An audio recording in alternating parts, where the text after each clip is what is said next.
Hello everyone and welcome to episode 33 of What If Civilization Started Over.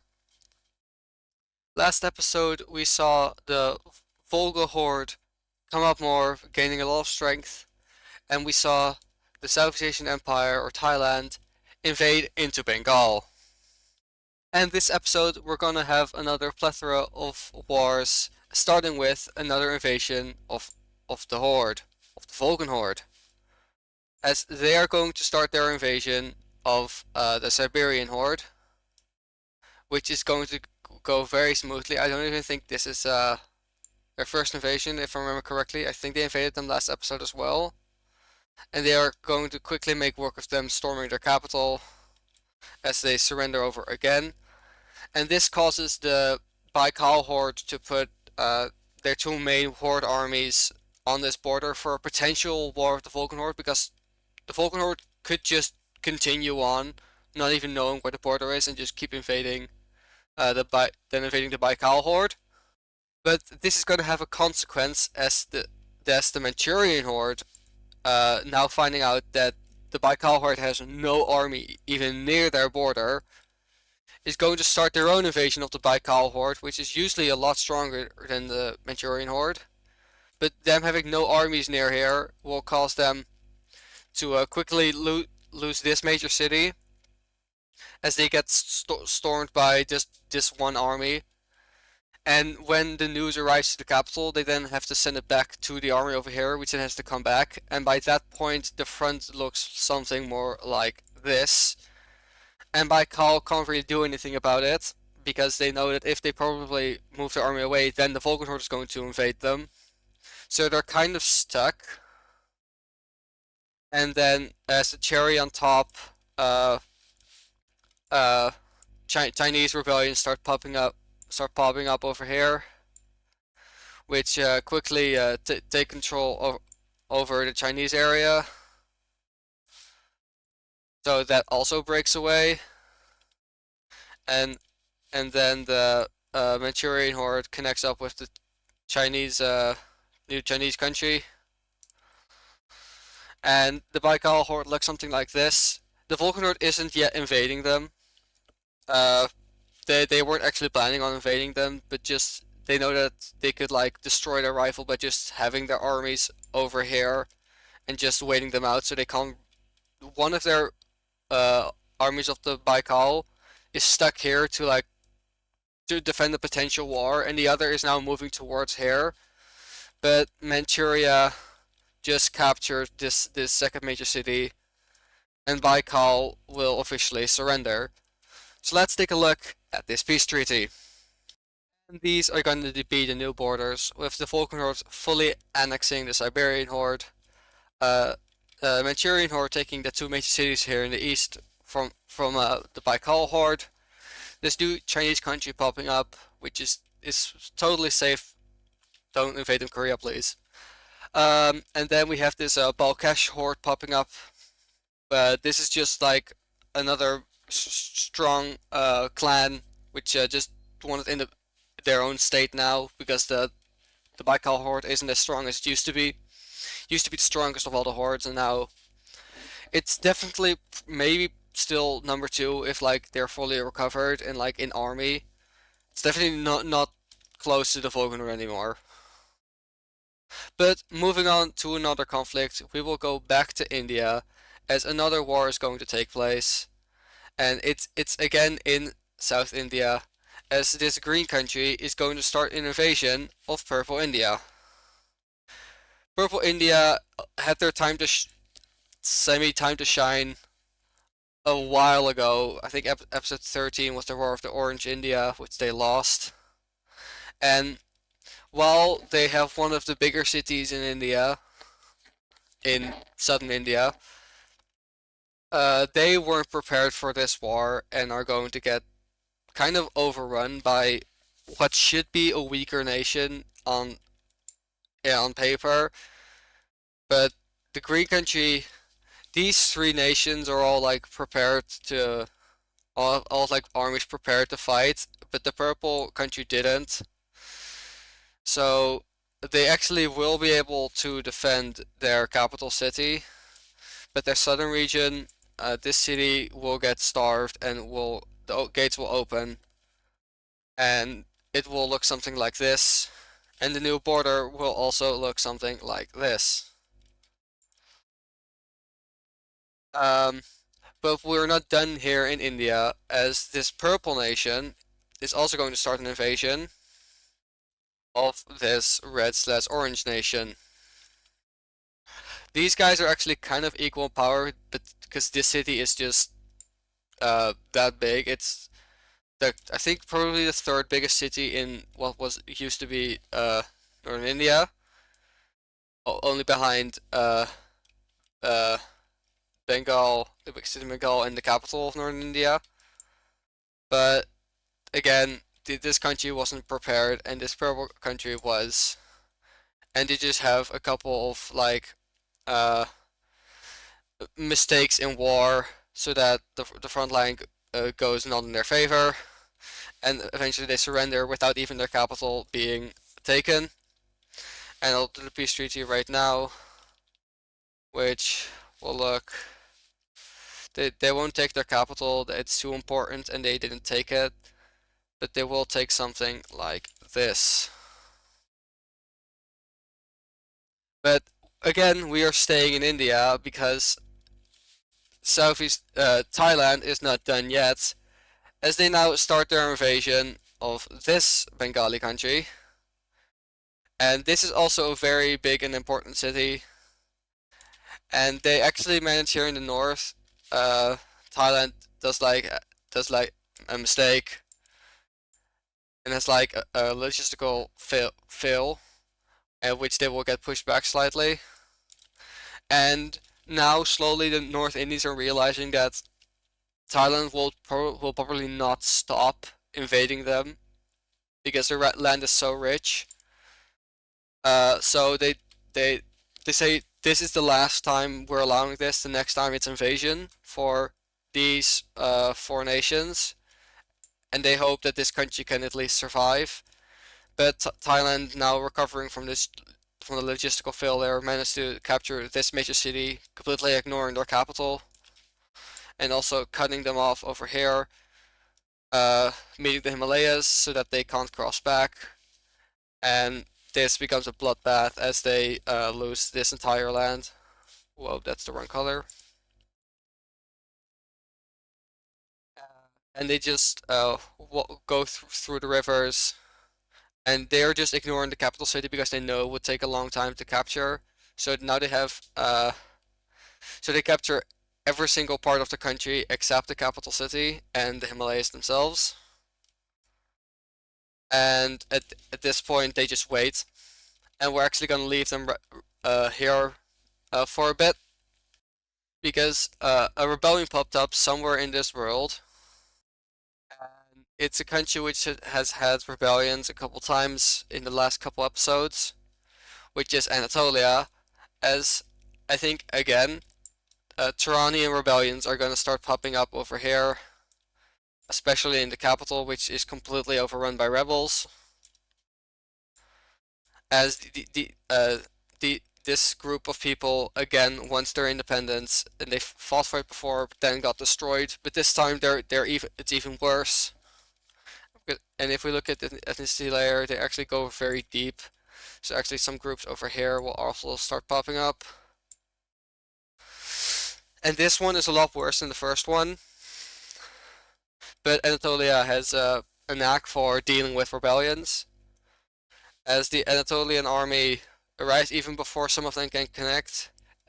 As the local garrison manages to take out a couple of these groups, and they even take out half of this one.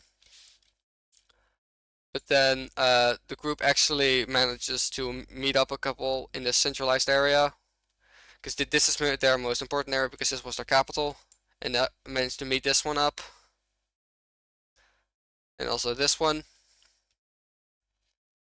As Anatolia now, instead of dealing with a couple of rebellious groups, is now dealing with an actual front line they have to deal with. And this is still mountainous terrain, which they are used to, like almost their entire empire is mountainous terrain. But the group even manages to meet up with this like very far away group, as the local garrison fails to deal with all the other groups, as all the groups manage to meet up with each other and almost start a besiegement of this major city. So Anatolia, realizing that the local garrisons are not going to be enough, sends over one of their favorite legions. Like, all the countries around them fear the Anatolian Legion. It's about 8,000 troops, uh, at minimum, when they aren't fully mobilized, and it could take out full rebellions. One legion could take out a full rebellion. As it arrives over here and decimates them in the west, completely taking over this area, and as they come knocking on the door of the capital, uh, but they just ignore the capital because that's not the problem right now. It's that they have to face like this very big front where they also just keep expanding. That's the wrong color. So they just want to take out the big area before they try to take over the capital, because the capital is going to take time, and in that time, the rest of the group can invade a lot more areas, as we see over here. As this major city is now being sieged, as this area is captured back, as this rebellion became a lot more of a problem than Anatolia at first realized. And Anatolia still manages to invade some of these areas, as they get rid of this very far away group, and also push more into here, as they just try to like shrink the border, as they actually bring a second legion into this rebellion to completely deal with it. One of them is now stationed over here, and one of them is now over here. But in that time, they did manage, for the second legion to get here, they did manage to like take over this area, and even this city falls. But with these two legions, um, this rebellion is basically game over, because they're now facing about 20,000 troops, with garrison and the two legions, and they are closing in on them pretty fast. And it seems that slowly this rebellion is going to get destroyed, as Anatolia manages to reach back up into the sea and start their own besiegement of this major city again, and also a besiegement of the capital, as these faraway lands get pushed down and almost completely taken over, and these parts, and then this part falls, and then it's only back to the two major cities, and after a while this one falls, and after a much longer while this one also falls, and the second Turanian rebellion is another failure, as they didn't succeed in gaining their independence from the Anatolian Empire. One of the reasons that Anatolia is so hard on Turan is A, they just want to keep the land, and B, if you look at the religion layer, like still half of the surrounding area is still following the Mesopotamian religion, um, and they want it back on into the river religion, which is also why they took all of Mesopotamia. But Mesopotamia, they've been trying, but it's just not working to convert these people. And we also see that the other big part of the Mesopotamian religion is here in Hejaz, which could be a hint of what they're going to do at a later point. But yeah, the Second Turanian rebellion was a failure. Now we will be moving on to the Africas, because they are going to change some more, as we're beginning with the Rhine country, as they pick up a new border here along this river. What? Okay. which is actually angers Provence because they wanted that land. So Provence is kind of getting cheaped out on getting a lot of good land because of the Rhine country. As the Rhine country also manages to get Baja California, as the Rhine country's colonial empire is, I think, isn't it total bigger than this is almost 60,000. I think together with this, it's yeah, it's this is 60,000. I think this together, they're about the same size right now. But then Provence will also expand a bit along this river. This was kind of agreed on by uh, Andalusia. As the new border will be this, and they will actually, Andalusia will agree that this river will become their new border. They just like kind of swapped claims that Provence can't really claim higher than what they have right now. And then we first have to do the discover a bit more land because it is still going slower, but Andalusia wants to just make it a bigger, faster. So that's why it's kind of a bit speeding up. But I think that's okay.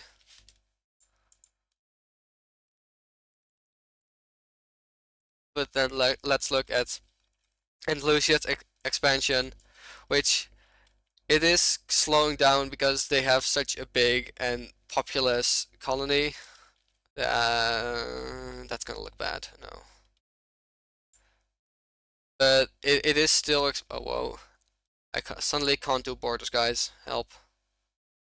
It's the only thing I'm good. I'm supposed to be good at. Yeah, they'll go through these rivers, and I try to not mess up any of these borders. I did it. I still did it accidentally. So we'll follow this river up to the Hudson Bay, as it'll take over this area. Then after looking something like this, truly a very big colony. Now looking over at uh at Scotland, they're going to lose some more land. Uh, they are actually going to lose this land over to Andalusia, and they're actually going to lose the only major city they had over to the North Sea Union, as they basically completely closed in and they basically lost control over their colony, and uh, it is going to be handed to another colonial power, and because Provence has been losing out on so much, it'll actually be handed over to Provence. There is diplomacy happening in between the colonial powers. They don't like each other. There's a lot of tensions between Provence and the Rhine country. There is tensions with Andalusia and everyone else. There's tensions between the Rhine country and the North Sea Union. Uh, and I guess Green France is also here. But now going to Southern America, we need to go back to the discovered layer because a lot more needs to be. That's the wrong. As a lot more gets discovered.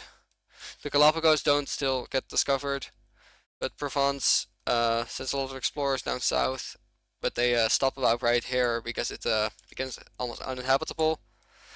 Down south, they also start to explore as they do eventually meet up. This is like take some time, and all of Southern America gets explored. Now I'm gonna do in a snap. I'm gonna do all the new borders over here. As the new borders are going to look like this. Also, this is Nigeria and this is Green France. Please tell me if you guys can really see the difference, especially on mobile. I know the colors are a lot darker, so uh, the line is about is about right here. Okay, you guys see the difference in color? Please tell me if you can't or can't. Moving on, we will see the Carthaginian invasion of Senegal. Yes, these guys were allies, but Carthage, after the war for the Mediterranean, is not doing too well. A lot of their people died. A lot of their young people died. That's the case for every single country, but Carthage had too many fronts and for the amount of population and armies that they had, and they're now facing some economical problems because before they were uh, earning a lot of money from like their colony and which they put into their navy, and they're still putting a lot of money into their navy because they have to keep up their strongest navy in the world, but they aren't getting money in return for having such a great navy because they don't have a colony anymore, which earns them that money. They still have a lot of trade, but it's like 40% of their entire earnings from their navy is now being cut, but the spending of the navy is still the same, and and even became a little bit bigger than before because they have to repair their navy because while they didn't completely lose a naval fight, they still suffered some naval casualties. So they're becoming kind of desperate. So that's why they are invading their ally of Senegal, which this angers Nigeria and Guinea, because these three used to be very close to Carthage, but Carthage has now become so desperate for any wealth and money that they invade Senegal so they can basically take their treasury. So they start their invasion, and Carthage, of course, is a lot stronger than Senegal as they start pushing down into the coast. Uh, in a very fast fashion, they are like disregarding any army they see. They just almost start running towards the capital, and they take it without much difficulty. And they just basically demand all the gold in that Senegal in the treasure still has left. And then when they have it, they send like half their army back because the leader of the army has a very bright idea. It's like, what if we just keep going? The Guinea capital's right there. What if we just why does that two capitals? That's not correct. It's supposed to be that color. But yeah, they just uh the leader is kind of nuts and decides they should just keep going. So that's what they do. So they just keep going through Senegal and then enter into Guinea, and then just continue along the country, and also enter their capital, and then demand their entire treasury. And some officer also said, why not just go all the way to Nigeria? But that was a bit too far away. But now that they have the treasury, they are now waiting for Convo to come back and get all the treasury because it was a bit too much to carry per person, and they didn't actually. They got enough got enough carts for the Senegal treasury, but not for the Guinea treasury because that wasn't planned. So now they have to just wait here, occupying the capital, for carts to get over here to grab the treasury of Guinea and leave. This makes Nigeria very mad because these two are like close allies to Nigeria themselves, and they're almost are ready to basically declare war on Carthage over this. But they're scared if they do that for some reason the Congo will invade them, and then they're stuck in a two-front war, which they would maybe still manage to win, but it's not for certain. So now they're just gonna wait over here and see what Carthage does else. So after about 3 months, the carts finally get here because people had to tell people to go over here, that they get the cards back, enough cards to carry the treasury, and then come back over here, which took a long time, so it's 3 months. And then, uh, yeah, they just start leaving again, slowly. Uh, yeah, they act like it just didn't happen. They don't even apologize for when they are back in the Senegal capital. They just leave. They're not even gonna take any land. They just wanted the treasury and money because they're kind of broke. And this basically destroyed the opinion of Carthage in sub-Saharan Africa. Before it was very positive, but it was slowly degrading. And now Carthage is kind of cornering themselves because before they were allies with Andalusia, but they kind of have a breaking out because of the differences how they want to colonize. And now they have a falling out with sub-Saharan Africa, which is completely their own fault because they got greedy for money. But now we're gonna do power rankings at the end of the episode because this is the episode. So I'm gonna get rid of the old ones, and let's get the other and let's make the new power rankings.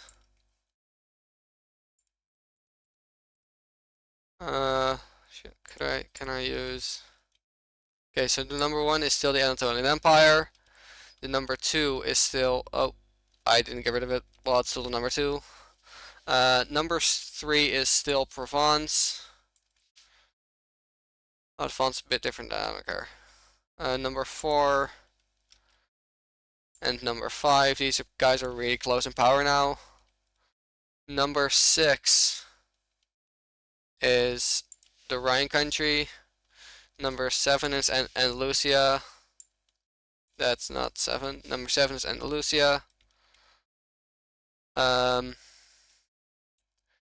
8 is the North Sea Union. Number 9 is the Volga Horde, and number 10 is Carthage. Maybe the other way around. Maybe I think Carthage would be 9th and the Volga Horde would be 10th. Yeah, Carthage didn't lose that much land in the war, but they are having a lot of difficulties, so that's why they're as low as they are now. In a war, Carthage would still beat Andalusia, would probably even beat the Rhine country. They wouldn't beat the South China, but in a war they'd still beat the Rhine country. But this is also factoring in stability and how they're doing economically, which Carthage has a bit less. But that'll do it for today's episode. If you enjoyed, please like, and if you haven't already, please subscribe.